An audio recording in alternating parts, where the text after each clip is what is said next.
O que é paradoxo? Você usa essa figura de linguagem no dia a dia e nem se dá conta disso? Como podemos identificar essa figura de linguagem nos textos literários? E como fazer para a gente não confundir o paradoxo com a antítese? É sobre isso que nós vamos falar aqui nesse vídeo. Eu sou a Julieta de Souza e nós estamos aqui no canal fazendo uma sequência de aulas sobre as 10 figuras de linguagem mais utilizadas na língua portuguesa.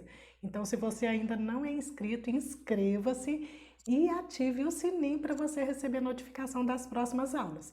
De acordo com a novíssima gramática do Domingos Pascoal Segala e outras fontes que eu vou deixar aqui na descrição, o paradoxo ele é uma figura de linguagem, ou seja, um recurso não convencional que usa a linguagem conotativa.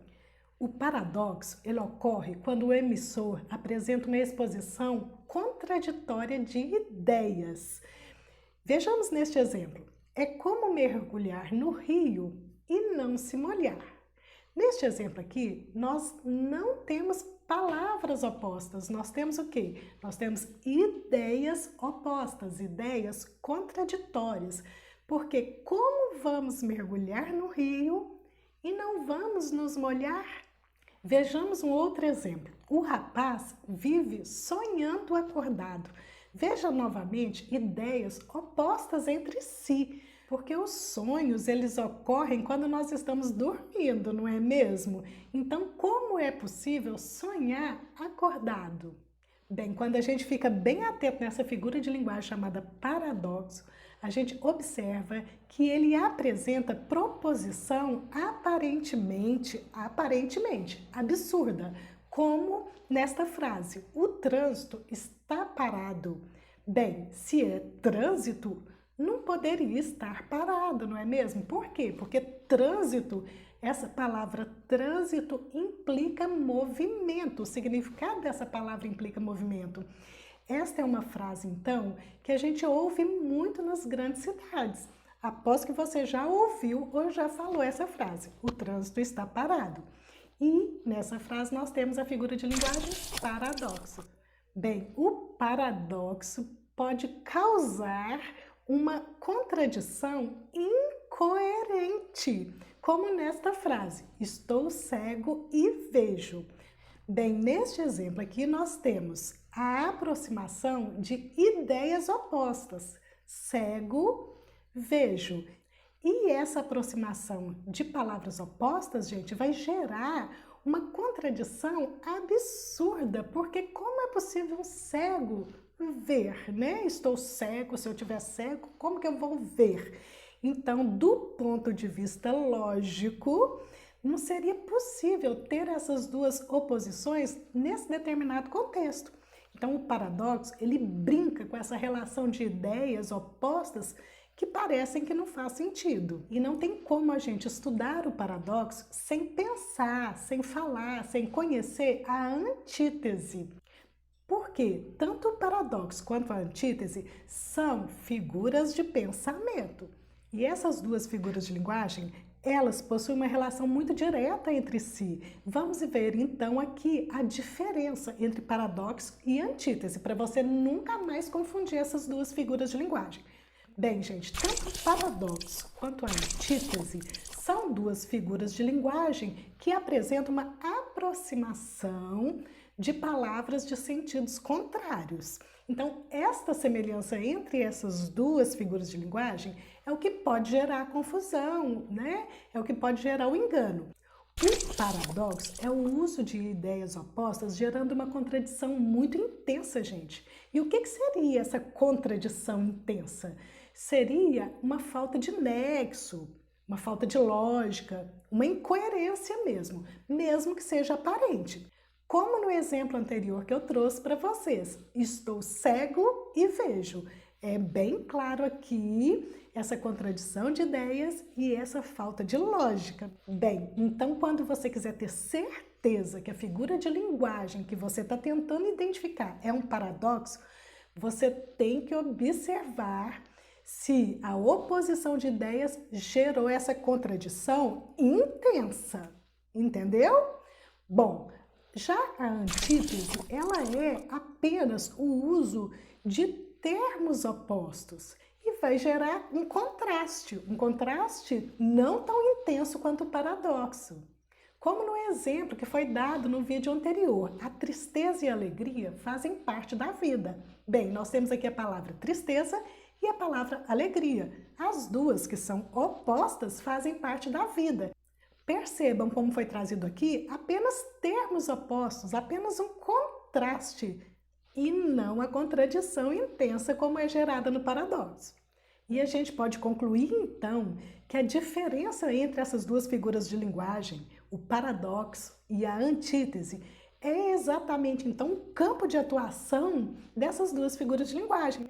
A antítese vai apresentar palavras que já são de natureza opostas, enquanto o paradoxo ele vai muito mais longe, gente. Ele apresenta ideias opostas entre si que desafiam o nosso raciocínio lógico. Bem, eu acho que agora ficou bem mais fácil e você não vai mais confundir essas duas figuras de linguagem. É só ficar atento a esse detalhe. Bem, na língua portuguesa nós temos alguns tipos de paradoxos diferentes. Nós temos o paradoxo verídico, que é aquele com base no raciocínio lógico correto, que parece à primeira vista, né, meio sem nexo, mas que vai levar a gente a resultados improváveis, porém a resultados corretos. Mas temos também o paradoxo falsídico, que é aquele que vai levar a resultados incorretos. Por isso nós temos que ficar muito atentos ao paradoxo, gente, para a gente não ser enganado quando vê uma frase de efeito muito impactante, porque o paradoxo pode causar, né, esse impacto no leitor, e a gente se enganar achando que aquilo ali que está sendo dito pode ser uma verdade. Por isso é tão importante a gente estudar as figuras de linguagem, também para a gente não ser enganado, não somente para fazer prova do Enem, uma prova para o concurso, a prova da escola, mas principalmente para a gente não ser enganado ao longo da nossa vida enquanto a gente estiver lendo esse tipo de frase de impacto. Bem, e temos também o paradoxo condicional. Como nessa pergunta, quem nasceu primeiro, o ovo ou a galinha? Bem, eu acho que você já está achando fácil. Mas mais fácil do que essa matéria, gente, é curtir esse vídeo aí. Então curta o vídeo para colaborar com o canal e para o YouTube entender que esse conteúdo pode continuar rodando e chegar em outros estudantes assim como chegou em você. E nós vamos agora então fazer um exercício para ficar craques nessa matéria. Agora é a sua vez. Tente identificar o paradoxo na frase abaixo. Era um homem tão pobre, que só tinha muito dinheiro. Como é possível um homem ter muito dinheiro e ao mesmo tempo ser tão pobre, gente? Bem, há aqui a oposição de ideias, não há? Num primeiro momento pode parecer muito sem nexo, mas se a gente for usando o raciocínio lógico e for usando também os conceitos das palavras que nós já temos, nós podemos chegar a algumas conclusões, como por exemplo, o que é a riqueza? Será que é só ter muito dinheiro? Ou a riqueza engloba outros valores? Será que as virtudes que nós temos também fazem parte da riqueza? A nossa riqueza espiritual, a nossa riqueza moral. Se nós formos analisar a palavra riqueza contrastando com a palavra pobreza, nós podemos entender que ter muito dinheiro não necessariamente te faz tão rico assim. Talvez você tenha muitas virtudes e aí você é rico moralmente, rico espiritualmente. Já pensou sobre isso? Muito bacana a gente analisar paradoxos desse tipo, não é? E nesta frase, na vida, quanto mais gentilezas oferecemos, mais recebemos. Bem, aqui nós também temos o paradoxo, nessa ideia, né, de quanto mais eu vou oferecer, mais eu vou receber. Num primeiro momento, a gente tem a ideia de que quanto mais a gente oferece, mais está tirando da gente e a gente está dando para o outro aquilo que a gente está oferecendo, não é?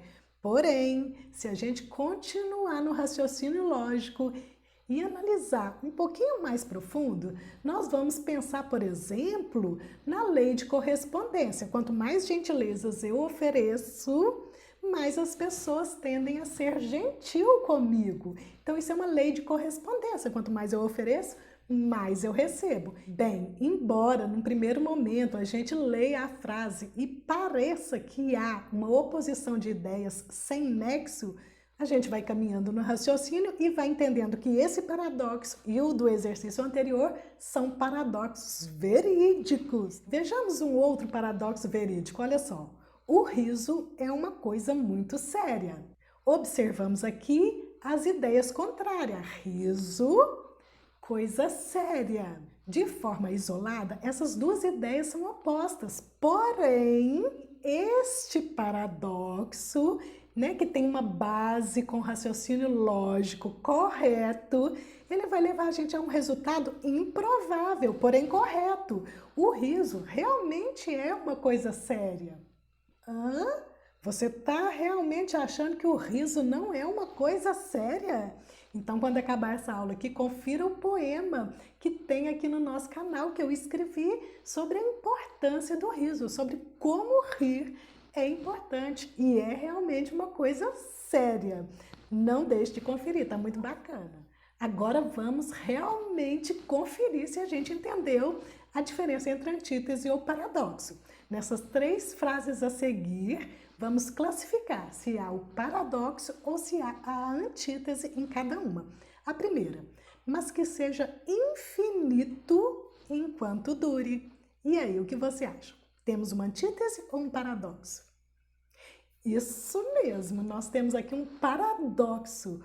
Se algo fosse infinito, porque nesse verso aqui do Vinícius de Moraes, ele estava se referindo ao amor, que o amor seja infinito enquanto dure. Então temos uma intensa ideia aqui de contradição, o infinito com algo que vai durar por um tempo determinado. E no outro exemplo, é ferida que dói e não se sente. Muito bem! Nesse verso de Camões também encontramos o paradoxo. Como é possível, gente, doer e ao mesmo tempo a gente não sentir? Então temos aqui 2 ideias contraditórias que aparentemente é totalmente sem nexo.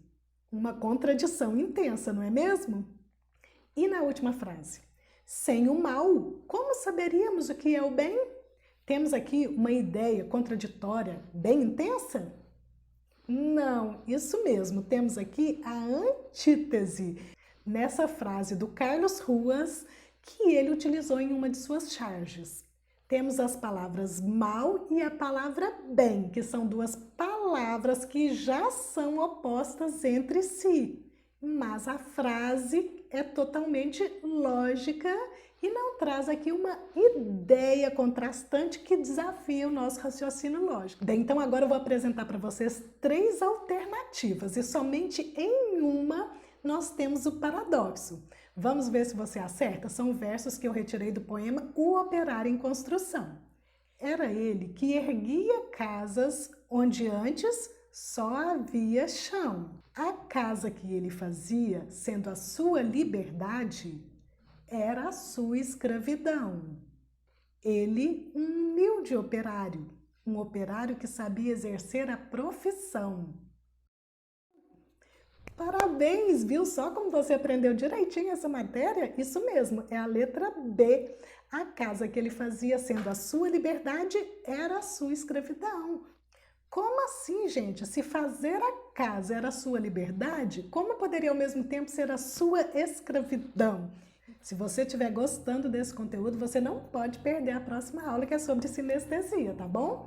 E eu quero aproveitar aqui para agradecer os comentários das outras aulas sobre as figuras de linguagem. Comentários muito gentis. Então, um beijinho muito especial, muito cheio de gratidão. E até a próxima aula sobre sinestesia.